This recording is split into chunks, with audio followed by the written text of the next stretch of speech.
Hello, everybody. My name is Mirko Novakovic. I am co-founder and CEO of Zero, and welcome to Code Red. Code, because we are talking about code, and Red stands for requests, errors, and duration, the core metrics of observability. On this podcast, you will hear from leaders around our industry about what they are building, what's next in observability, and what you can do today to avoid your next outage. So today my guest is Bhaskar Sunkara. Bhaskar is the co-founder and CEO of Bicycle, a 24/7 AI tool that analyzes business operations data and automates actions based on that. He was also one of the co-founders and founding CTO of AppDynamics, which Cisco acquired in 2017. His core background is observability, and I'm really excited to have him here on today. Bhaskar, welcome to Code Red. Thanks, Mirko. Thanks for having me. We know each other from AppDynamics time very early because I was one of your first resellers, or the first reseller in Europe, and we basically had a lot of trips around Europe to customers. And with regards to my first question, what was your Code Red moment? We could share a few from our customers back then. A lot of war stories. Yeah, absolutely. So what's your best war story? I think this was actually during the AppDynamics journey. We had built the tool. We were kind of in the early days of selling it. And this was basically like a gaming or a betting company. And the situation was that they were setting us up on their new application that they were building. But the current application, which was the core business, that was basically really running day to day and doing business, that didn't have, AppDynamics on it. And they just had an outage on it. And someone basically made a change and just blew things up. And then that basically led to them losing a massive amount of business. So it was down for a day or half a day or something, but it was, they lost almost $1 million. So for me, it was a moment where it really quantified, what does observability, what does monitoring actually mean, in terms of, because you kind of know what's really happening, but once you really have a real-time scenario, once you have a real scenario, then you really know what it actually means. Yeah, absolutely. And starting in your career back then, I watched LinkedIn and I saw Pramati, which I remember very well because I was working on WebSphere, and Pramati was basically a competitor out of India. And I remember that it's a Java application server. Tell me a little bit about it. How did you get there? Absolutely. It was definitely that was my first gig. It's where I started off. It's where I really got to sort of pick up the skills that were handy for the rest of my career, right? So I started off with middleware, right? And this was the time, to your point, there were about 20 to 25 application servers. It was kind of the next big thing before it got commoditized. So we were startup out of India, and then we had like a really amazing team, and we were just so focused on creating technology because Sun did a pretty good job of writing out the specs of what is an application server, what are the different services in it. Here's sort of how you do resource pooling, here's how you manage transactions, and all of that. And it was just fun to like really translate all the specifications into a piece of software, and then they had a compatibility test suite, and that's how you test it.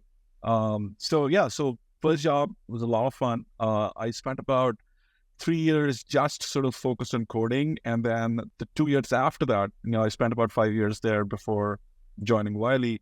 I actually spent it on the field. I started working with customers, doing a lot of pre-sales.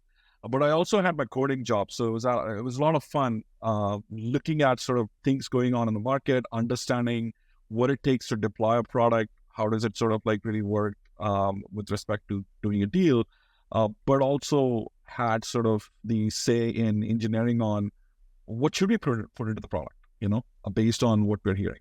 Yeah, absolutely. And that was also a core competency, I think, at AppDynamics, which I experienced, that you and also Joe, you very customer focused, right? And talking to customers a lot. But then you joined Wiley, basically the inventor of APM for modern. Absolutely. Yeah. So Lou Cerny was the founder, and he actually has the patents for bytecode instrumentation. So that's going back a long way. But it was awesome to join Wiley at that point. Yeah, you worked on the BCI part, right? On the bytecode Yeah. instrumentation part. Yeah. Yeah. I was on the team building the agent. So it's almost like the transition went from building middleware, which is all the plumbing required to, actually execute transactions and resource pooling and all that stuff, to really monitoring it, and it was kind of an advantage because once you understand how transactions flow through in an application server, when you get to transactions and when you get to monitor them, you have that knowledge. So I think it was an advantage for me as I got into the actual sort of BCI agent team, because having knowledge of that layer really helps. Yeah. And that's also where you met Jyoti, and you guys co-founded AppDynamics back then. And when I met you the first time, Pete, actually a friend we both have, and my co-founder at Instana, he was one of the first non-technical guys the first non-technical guy on the AppDynamics team. And he reached out to me when you were 6 or 7 people, and I came over to San Francisco. And what really impressed me, coming back to bytecode instrumentation, that AppDynamics was the first tool where you did not have to manually put in the byte information. So going back to that time, the way tools like Dynatrace or Wiley or others work were that you basically had to select which packages and classes and methods you wanted to instrument, right? But with AppDynamics, that worked magically out of the box. And I think that was I was so impressed. Can you tell us a little bit about that invention, or how you came up with it?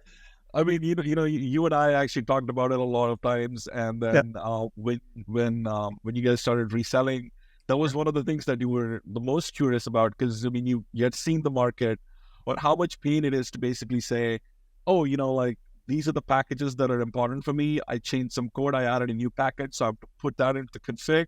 Not only that, you had to restart everything. Because the JVMs would pick it up on the restart and instrument everything on startup again. So there were a few new APIs that Java 1.5 and 1.6 basically introduced, and they had to do with one, being able to determine how, when a transaction is happening, what are the classes involved in it. So that was one of the APIs that we did a lot of research on. The second API was basically being able to retransform those classes so that you don't have to restart the JVM. So those two changes really gave us the edge, in the market when we went out there, and really disrupted the market based on how much config you basically had to do. And we could all do it out of the box. We had the aspect of discovering what are the packages, what are the classes involved, what are the meaningful ones, which are taking a certain amount of latency, and we're able to instrument them and without restarting the JVM. So that was a game changer in terms of observability and configuration, and taking away configuration. Yeah, absolutely. I mean, it was really a game changer, and it also, it led to a really impressive traction of the company, right? I remember the first years you blew it away, right? Growing super fast, super aggressive, with some also amazing salespeople on your team, and over time also getting new really great sales leaders who are now CROs at really large companies. Yeah. I mean, absolutely. And then you sold in 2017 AppDynamics to Cisco for $3.7 billion. So one of the biggest software acquisitions at the time, right? At that time, it was huge. At that time, it was really huge. Definitely, those numbers were kind of rare at that time. Yeah, and also I remember, because you were, I don't know the story exactly, but I think you were a week before IPO when that happened. Yeah. We were all prepared that you go IPO and celebrate at NASDAQ, and then bam, Cisco took you, right? Absolutely. I mean, actually, the team was in New York to ring the bell, and so it was pretty dramatic. And this was the time when the elections were done and the change in government and all that stuff was happening. It was pretty dramatic in how it happened at the last minute. Everybody had bought suits and they were basically there. And then, I mean, NASDAQ felt so bad that they basically got us to come in and ring the bell after the acquisition, and Cisco and us we went in and did it, and it was a lot of fun, but it was pretty dramatic at that time. Yeah, absolutely. And then you stayed at Cisco for a while, for a few years, and I watched it. So you had a lot of interesting AI features added to the AppDynamics platform. It was growing, and I think that's also a little bit of what you're doing today. But I saw that you shifted a little bit more to business. So there were these features like business IQ and other things. So I think you learned that observability is not only about technology, but it's also about the business, right? No, that's right. I think I would say that Business IQ, which was one of the products that we did on top of the core APM strategy that we had for AppDynamics, that in fact was probably the in between the stepping stone to kind of what we're doing at Bicycle right now. What we kind of really thought about was, and this was from multiple conversations with customers. Because in one of the conversations, one of our really old time customers who used to give us a lot of feedback, they basically said that, look, I mean, you guys are like really looking at outages and things going wrong, etc.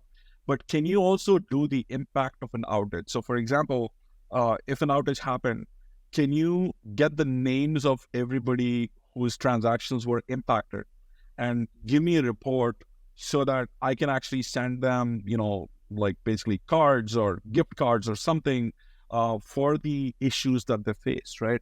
And that's when you actually start thinking about, you can go from whatever has happened to basically the impact of it and understand the impact of it at a business level. And it's just not a way of just safeguarding technical KPIs, but also go to the next level where you actually are able to look at, the business impact. So that was the Business IQ inspiration. And then we built out a product that's kind of based on those principles. Yeah, and let me explain. So a few weeks ago, you gave me a demo, and I have to say that I was really blown away, right? And honestly, because on the one hand, I'm a little bit skeptical about all the AI stuff happening. Mm-hmm. But then you showed me, and I will just explain with my words what happened, right? You told me, please do, yeah. Give me a website name of a business you want to monitor, right? And I told you admins.com, which is a company that sells cars, like e-commerce, right? And based in LA. And I told you admins.com. XAppD customer, Instana customer, right? Like, so both of us have good knowledge of it. Yeah. Exactly. Cool. So I had knowledge. So I said, take admins. So you put in admins.com. And then what your tool does, it basically scrapes the website or does something, looks at the website. And then after a few seconds, it came up with suggestions of use cases and KPIs for that website, right? Really business KPIs like number of cars sold, average sales price, and really into depth. And then basically from that metrics, you provide sample alerts and thresholds and KPIs that you should monitor. And then you also suggest how to map them to the systems where you can basically get those data from, right? Yeah, absolutely. So the way I describe it is that like Bicycle focuses on really the automation of business operations, right? So at the core, it's an analyst copilot. So you give it operational data and it'll look at what is the fastest path to convert that data into insight, into action. So it's kind of laying down that path, right? Because it's not about viewing data on a dashboard. It's actually about using that data actively when your business is running. And the if you look at like the, AppDynamics, where it's really focused on technical operations. And if you look at like what Bicycle is doing, it's focused on business operations. And the key thing is that the KPI that you're anchoring on and the KPI that you're really focused on is very different, right? Like you focus on technical KPIs. It's sort of, like the acronym you have for RED, right? Like it's basically, errors, duration, latency, all that type of stuff. They're very horizontal type of KPIs. But when you do business operations, it's a top-down strategy. You're focused on, to your point, number of cars sold, average price, searches for cars and things like that. Those are the KPIs that guide business operations, right? And then once you have those, you're really figuring out like, what is the dimension for that KPI? So our searches off in a particular city, our number of cars sold in a particular city or for a particular segment, for a particular area, is that an issue or is it sort of going up? It could be a leak in the revenue. It could be an opportunity in the revenue. So that's at the core what business operations is, right? So if you look at how you can automate, business operations. So you have data, and that data basically can be multiple things. It could be click streams of people searching for cars. It could be orders going into a warehouse. It could be some issues that they're facing where things are going into logs saying, hey, I couldn't sort of like search for this and something happened because, of this particular error. Now, you have all this data, but if you want to start looking at business operations, what are the automations that you can basically do, right? Like number one, based on the KPI and the context that you need to really like work with, number one is like, what is the data you onboard, right? So you have to get the right type of data. You have to pick the right event, you pick the right dimensions. For that dimension and for that event, you have to pick the right logs. So this is all like really putting all that stuff together. So that's step number one. How do you onboard, data? Number two is once you onboarded data, now you're ready to actually look for patterns in the data, right? And you can automate, a bunch of things in it. But what pattern do you look for? So that's the second piece to automate, right? And the third piece to automate is basically actually running the machine learning algorithm, which is basically going to look for not anomalies in the technical parts of it, but basically sales for cars in particular region. And each region has to have that baseline because you can't generalize it. It's a business baseline versus it's a technical baseline. So that's the third part. Then once you applied ML and found a pattern saying, hey, something's off with this region, you then have to automate the identification of the cause on why is this basically happening. Is it a technical reason? Is it a business reason? Is it an external reason, which could be macro or could be something else related to that? And then finally, you can automate action, right? So there's an opportunity to, really automate a lot of these. And I think one of the things that was like a great insight for us was we're using the power of LLMs to function as a business analyst for a business, right? So the business analyst has the top-down strategy on, hey, this is what we need to onboard because these are the KPIs that are the most important. It knows enough about the business. These are the patterns you should watch for, and then hands over to what we call a bicycle data analyst. So think about like the bicycle business analyst, the bicycle data analyst. One is grounded in AI and LLMs, which is providing the context.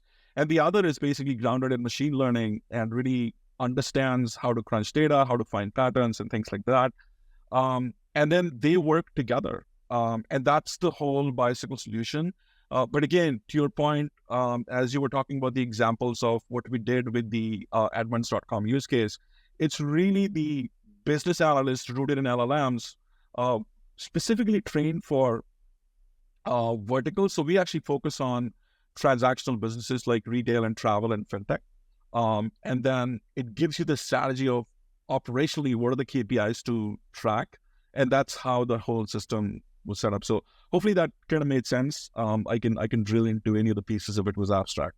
I have really a ton of questions around that. So let's get back to that because I saw that exact metric. So you said number of category, for example, SUVs sold in Chicago, for example, right? In a special location. How do you extract that? Is that something that you have pre-configured because you have knowledge about the car industry, or is that something you extracted from the website by using an LLM analyzing the text on the website? How do you get there? Along with data, one of the things we use is what we call a knowledge base, right? If you look at like what LLMs are capable of doing, they're able to do research on the web and compile a bunch of information. And so given a company, we can do that sort of anytime. And that comes back with, here's the key KPIs. It has to be very targeted. It depends on really what you want to do. Like if you want to write a blog post about a company, then what you compile or what you look for, what you do research for is very different than us focused on, business operations. What are the KPIs that are important? What's the business model of the company? So there's kind of enough out there on the web. And the LLMs have a lot of that data. It's really about like, how do you, get to that right piece? But there's also like some sort of fine tuning based off of verticals. So that's one of the reasons why I mentioned that we focus on retail and travel and fintech, because you can give the system the context on these are transactional businesses at the very core. The transactions can be bookings, payments, searches, et cetera, et cetera. So just that context keeps building up, and the layers kind of build up to the point when you add the data, or when you add whatever you've compiled for Edmunds.com, it makes it even more specific. Yeah, totally. And then, because you now know that you want to track those numbers, SUV sold in Chicago, you have to connect to a system that provides you the data, right? So you help with that too, right? You basically help mapping to, I don't know, a Salesforce which has the data, right? Yeah, absolutely. So again, think about how that could happen. So let's just say Edmunds is more of a real-time system. So some businesses care about real-time, some don't, right? It really depends on how frequent your transactions are. If your transactions are sort of like more on a weekly basis, then you can just do a weekly analysis. But if your transactions are really high frequency, so let's just say Edmunds basically has high frequency transactions that are streaming into Kafka, right? And one of the topics in Kafka is basically streaming the searches and the orders that are coming in for Edmunds.com. Now, usually the streams don't really have the business metadata, right? They don't have the city, the value of the customer, the metadata of the customer. They don't really have business context. They'll have like a customer ID, they'll have like a car ID. You wouldn't know whether it's an SUV, you wouldn't know what brand it is and things like that. But the business wants to work with the business context of it all the time. Or the queries, the operationalizations need to be that layer. So what we do is we use the power of LLMs to really say, hey, we need to track number of cars sold in Chicago, just going with that example. And so what we'll end up doing is look for the event, which is the representing the sales, right? And again, the LLM has really good intelligence to pick up like what is the stream of all the streams in Kafka. So you ingest all that data, all the metadata, and figure out what is the stream that basically is doing this, both by looking at the name as well as introspecting the data, right? And then if you also, to your point, connected us with the CRM, we will then do a mapping of this customer ID or this car ID or this brand ID basically is mapping to this brand in the table. So we do that work ourselves versus basically asking you to say, can you map this? Can you map this? Can you map this? That's what makes the next step, which is onboarding of the data. And then we set up a normalized structure on which we can then set up a whole bunch of pattern detection. Yeah, totally. So you basically map the concept of observability to a higher level, to the business level. And now what you call the co-pilot, the business analyst, basically helps you automatically analyze your streams of business data and figure out if something is wrong, and even give you hints where it's going wrong, right? And why. Yeah. So again, if you go step by step, number one is like automating, like what are the KPIs that are important? And, we give you recommendations and you can pick from it. Second is onboarding the data. 3 is set up the patterns. You know that the algo you want is sales by city, right? And you set up like a threshold, you set up like an automatic baseline for all cities. You account for seasonality, you account for all of that type of stuff for the cities. And now you have an algo that's running all the time, whether it's running on a, minute by minute basis, whether it's running on a day by day basis.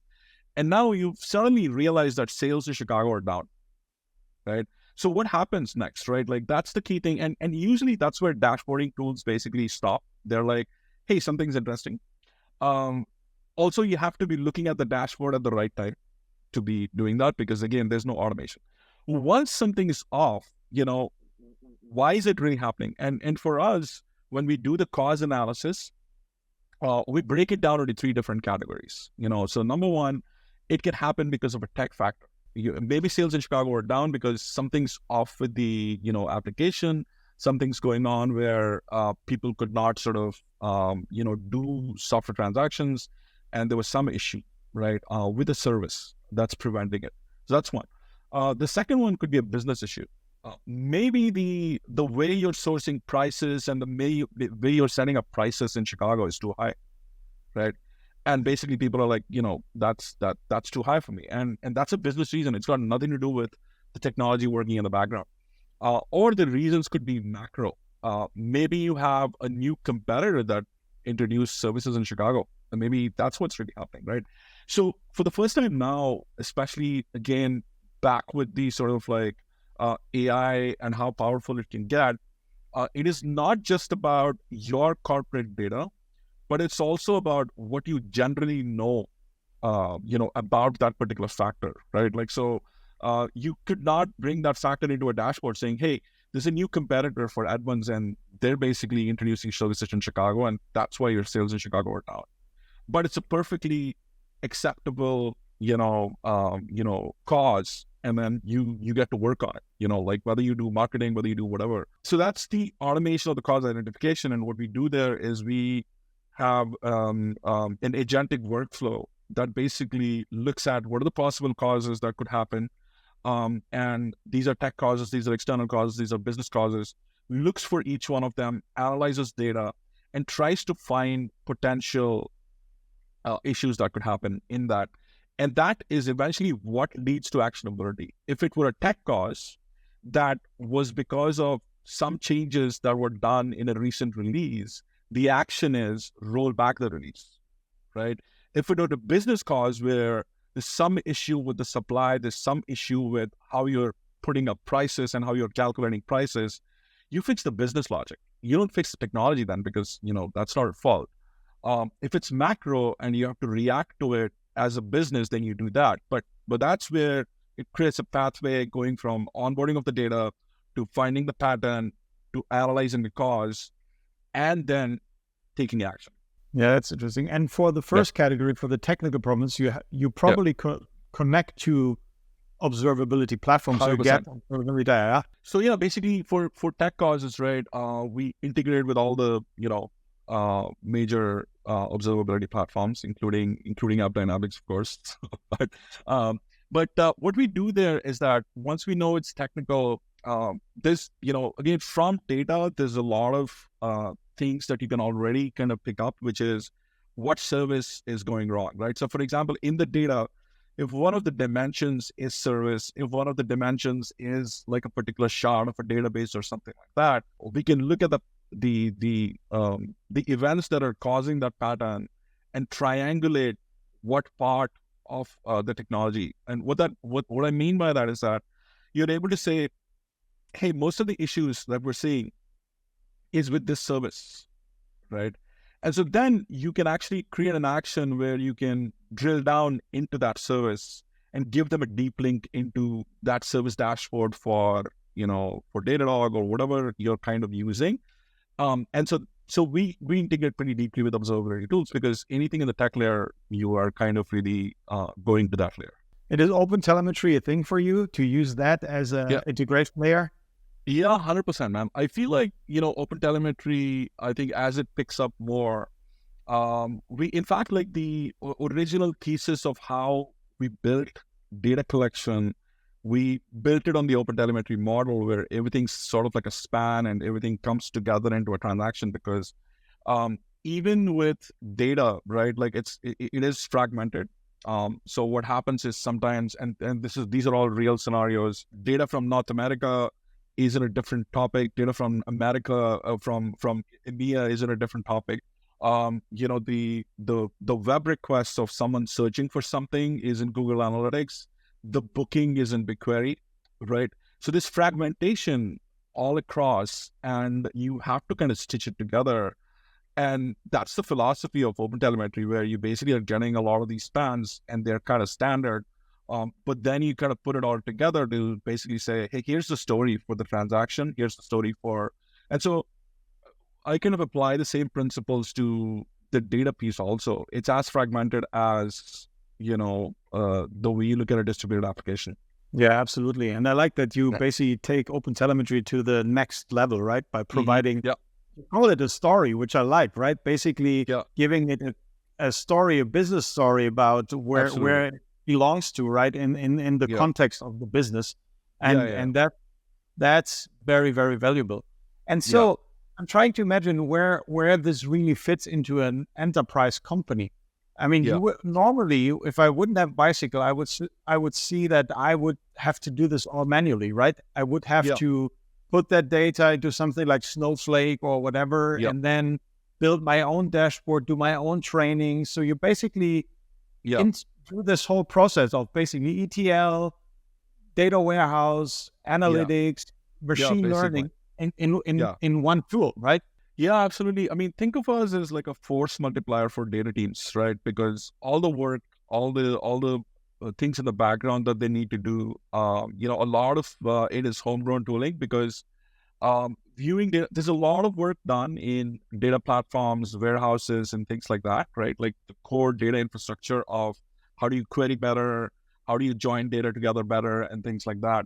But the consumption of data by the business is where tooling really, really lacks, right? Viewing of data is basically all of the dashboarding stuff, but how do you use that data? How do you consume that in a timely manner, and how do you automate the consumption of it? That's where tooling really so that tooling really limits data teams as they work on it. So we just act as a force multiplier by giving them the solution. You can use it both for internal consumption, where you're like, hey, I'm using it for operations, saying, how do I do this part better? How do I make it more efficient? How do I optimize inventory, etc. But you can also do it for external consumption, where you could build like a bicycle, app on it, where then you can actually use that for external consumption, where customers can basically get those insights. So I have a question for you as a founder and CEO, because I really like that you and also Joe too, you always pick some really big problems which are hard to solve. So when you wake up, do you sometimes regret that you picked the category where I can just imagine how many technical problems you have to solve Yeah, from getting the KPIs, connecting to the right system, doing the right ML, figuring yeah, out automation. I mean, yeah, it's so many things. Do yeah. you just like these big problems, or do you sometimes say, "Oh, I should have picked building a task management tool or something like that"?